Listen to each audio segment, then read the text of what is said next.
From Dallas to Los Angeles and a screen near you, here is B Wildcat 2. Hey guys, B Wildcat 2 here. I'm bringing you today some Penn State Nittany Lions against the Penn State Nittany Lions, but the gameplay is just there. As you all know, today the NCAA has sent down their sanctions against the Penn State Nittany Lions, and I'm here to talk about them. First off, the NCAA hit Penn State with a $60 million fine. They hit them with a 4-year football postseason ban and a vacation of all wins dating to 1998. The career record of Joe Paterno will reflect the vacated records. They also must reduce 10 initial and 20 total scholarships each year for 4 years. Let's see, what else is there? This is not as bad as the death penalty for sure, but players may transfer and play immediately at other schools, just like in the death penalty. I think the NCAA did learn their lesson after SMU. Not even in a case like this, not to give the death penalty ever again, but still, it's the same way. Players could transfer and play immediately at other schools, the same at LSU would not happen. So the athletic department at Penn State is now on probation for 5 years. And now, after losing 111 wins, more than he had when he was fired from Penn State last November, Joe Paterno's record after he was fired last year, without those wins from 13 years, his record is now 298, 136, and 3. He is 5th on the FBS all-time list now. So, with the wins from 1998 to 2011 vacated, Paterno moves from 409 wins to 298, dropping him from 1st to 12th on the winningest NCAA football coach list. That's not FBS, that's all-time NCAA. Penn State also will have 6 bowl wins and 2 conference championships erased. The Penn State athletic program also will be put on a 5-year probation and must work with an athletic integrity monitor of the NCAA's choosing. Any current or incoming football players are free to immediately transfer and compete at another school, as I said earlier.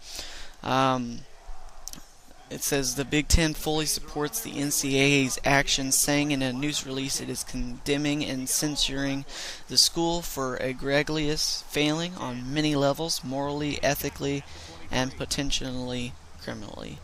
The conference also will place the university on a 5-year probation to run concurrently with the NCAA's, and has declared the football program ineligible for the Big Ten championship game for the 4 years in which the NCAA banned the Nittany Lions from postseason play. Penn State's proceeds from Big Ten bowl revenues from the 4 years, amounting to an estimated $13 million, will be allocated to establish charitable organizations and Big Ten communities dedicated to the protection of children. Penn State, in a statement released less than an hour after the NCAA sanctions were revealed, said it will accept the sanctions and that the ruling holds the university accountable for the failure of those in power to protect the children, and insists that all areas of the university community are held to the same high standards of honesty and integrity. The Free Report concluded the motive of the cover-up was to shield the university and its football program from negative publicity, which everybody had said in the first place. So, now that Penn State vacated 112 wins over 14 years, sanctions cost Paterno 111 wins, and now former Florida State coach Bobby Bowden will now hold the top spot in the NCAA record book with 377 wins. The scholarship reductions mean that Penn State's roster will be capped at 65 scholarship players within a couple of seasons. The normal scholarship limit for major college football programs is 85. Playing with 20 fewer is crippling to a program that tries to compete at the highest level of sport. The NCAA took unprecedented measures with the decision to penalize Penn State without the due process of a committee on infractions hearing, bypassing a system in which it conducts its own investigations, issues a notice of allegations, and then allows the university 90 days to respond before a hearing is scheduled. After the hearing, the infractions committee would usually take a minimum of 6 weeks, but it could take upward of a year to issue its findings. In the case of Penn State, the NCAA just used the free report commissioned by the school's board of trustees instead of its own investigation. The NCAA Division I Board of Directors and the NCAA Executive Committee granted Emmert the authority to punish through the non-traditional methods. Former Committee on Infractions Chairman and current Division I Appeals Committee member told ESPN.com Andy Katz on Sunday that the NCAA's penalizing of an institution and program for immoral and criminal behavior also breaks new ground. The former chair, who has been involved with the NCAA for nearly 3 decades, said he could not use his name on the record because the case could come before him and the committee he still serves on in an appeals process.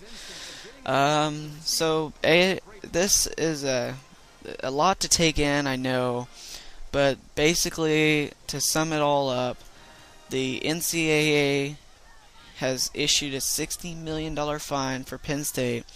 They lose 112 wins, 111 of them were from Joe Paterno. 4-year scholarship reduction, 10 initial, 20 total, 4-year postseason ban. They cannot be in the Big Ten championship game for those 4 years as well. The players may transfer and play immediately at other schools. The athletic department is on probation for 5 years. So, a lot to take in. Also, as well, that this Penn State's his Joe Paterno statue was taken down the other day. It's a sad story that something like this could be swept under the rug and would be covered up just to protect the integrity of a program. If something happens like this, I don't care who you are, you have to report it, or else it's with something like this, as we've seen, it's not going to get any better if you try to lie and cover it up. So the truth will always be revealed in the end.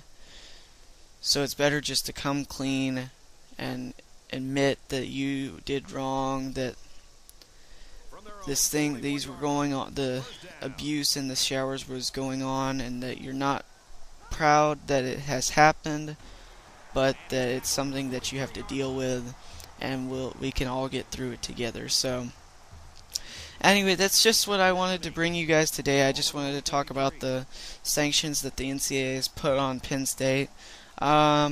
I have a question. What do you guys think? Should they have taken it easy? Should there have been less penalties, less sanctions? Or do you think they should have gotten more? I still think they should have gotten the death penalty, but obviously, as I said earlier in the video, the NCAA realized when they penalized SMU back in the 80s how much damage that could do to a university. I mean, and SMU was only paying recruits. This is much bigger than that. So, what do you guys think about the situation? Bring you some more NCAA content in the future.